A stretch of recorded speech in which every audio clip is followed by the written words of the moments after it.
Telugu news కి స్వాగతం. నేను రూపానందిలా. అదేంటో కానీ తెలంగాణ ప్రభుత్వం ఏం చేసినా, ఏ నిర్ణయం తీసుకున్నా బూమరాంగ్ అవుతోంది. గోడకు కొట్టిన బంతిలా తిరిగొచ్చి ముఖాన్ని తాకుతోంది.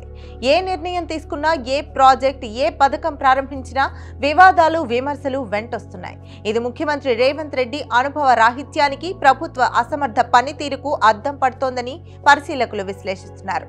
మరోవంక హైడ్రా మొదలు రేవంత్ రెడ్డి ప్రభుత్వం ప్రతిష్టాత్మకంగా తీసుకున్న ప్రతి ప్రాజెక్టు విమర్శల సుడిగుండంలో చిక్కి అప్రతిష్ట పాలవుతోందని, ప్రజల్లోకి వెళ్లలేకపోతున్నామని పార్టీ నాయకులు ఆందోళన చెందుతున్నారు.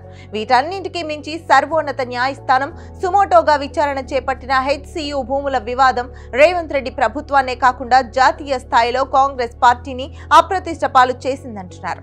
ప్రాజెక్టుల పరిస్థితే కాదు, పథకాల పరిస్థితి కూడా అలానే ఉందని అంటున్నారు. అందుకే ఇంటా బయట విమర్శలు ఎదుర్కోవాల్సి వస్తోందని కాంగ్రెస్ వర్గాల ఆందోళన వ్యక్తం చేస్తున్నాయి. అమలు చేయని గ్యారంటీల విషయంలోనే కాదు, అమలు చేసిన హామీల విషయంలోనూ విమర్శలు తప్పడం లేదు.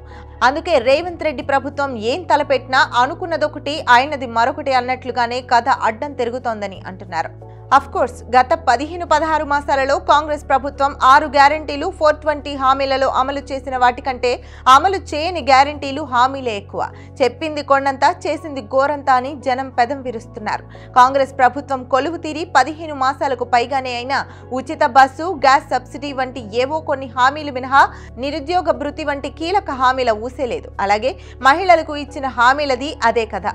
ప్రతి మహిళకు నెలకు 2500 ఇస్తామన్న హామీ, ఆడపిల్లలకు స్కూటీలు, గత ప్రభుత్వం కళ్యాణ లక్ష్మి పేరిట ఇచ్చిన ₹1,00,000 పెళ్లి కానుకకు అదనంగా తులం బంగారం ఇస్తామని ఇచ్చిన మహాలక్ష్మి హామీ, ఇందిరమ్మ ఇళ్లు వంటి హామీల విషయంలో ప్రభుత్వం 100% చేతులెత్తేసిందని అంటున్నారు. అలాగే రైతులకు ఇచ్చిన రుణమాఫీ, రైతు బంధు హామీల అమలు అరకొరగానే ఉందని రైతులు ఆందోళన చెందుతున్నారు.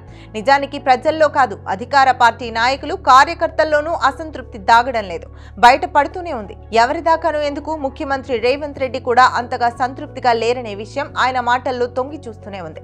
ఒకరిద్దరు మంత్రులు అయితే రేవంత్ రెడ్డి ప్రభుత్వం కంటే కేసీఆర్ ప్రభుత్వమే బాగుందని ప్రజలు అంటున్నారని తమ మాటను జనం నోటితో వినిపిస్తున్నారు. ఇక కాంగ్రెస్ అధిష్టానం సంగతి అయితే చెప్పనే అక్కర్లేదు.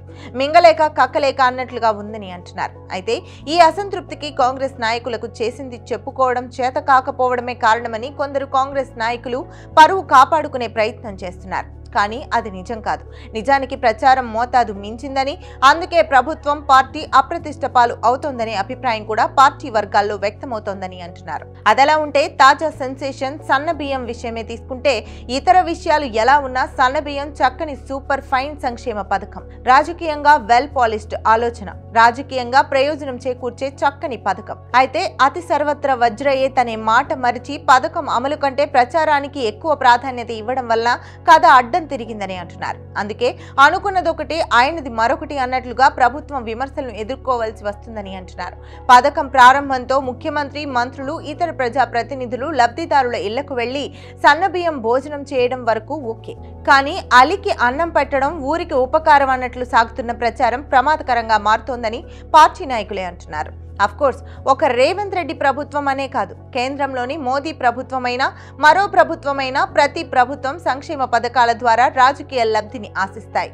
అలా ఆశించడం తప్పు కూడా కాదు. కానీ రానున్న స్థానిక సంస్థల ఎన్నికలను దృష్టిలో ఉంచుకుని సన్నబియ్యమే సర్వస్వం అన్న రీతిలో పార్టీ నాయకులకు ఫత్వాలు జారీ చేసి మరీ ప్రచారం సాగించడం వల్ల ప్రజల నుంచి వ్యతిరేకత వస్తోందని అంటున్నారు. మరోవంక రాష్ట్ర ప్రభుత్వం, ముఖ్యంగా పౌర సరఫరాల శాఖ మంత్రి ఉత్తమ్ కుమార్ రెడ్డి సన్నబియ్యం క్రెడిట్ మొత్తం తమ సొంత ఖాతాలో వేసుకునేందుకు అసత్యాలు ప్రచారం చేస్తున్నారని బీజేపీ నాయకులు ఆరోపిస్తున్నారు. నిజానికి కేంద్ర ప్రభుత్వం దేశవ్యాప్తంగా అమలు చేస్తున్న ఉచిత బియ్యం పథకంలో భాగంగానే రాష్ట్రంలో రేవంత్ ప్రభుత్వం సన్న బియ్యం పథకాన్ని తీసుకొచ్చిందని, పేద ప్రజలకు పంపిణీ చేసే ప్రతి కిలో బియ్యానికి కేంద్ర ప్రభుత్వం ₹37 ఇస్తుందని, మొత్తం చూస్తే సంవత్సరానికి 10 నుంచి 12,000 కోట్ల రూపాయల కేంద్ర ప్రభుత్వం ఇస్తోందని కేంద్ర మంత్రి బండి సంజయ్ మీడియా సమావేశంలో స్పష్టం చేశారు.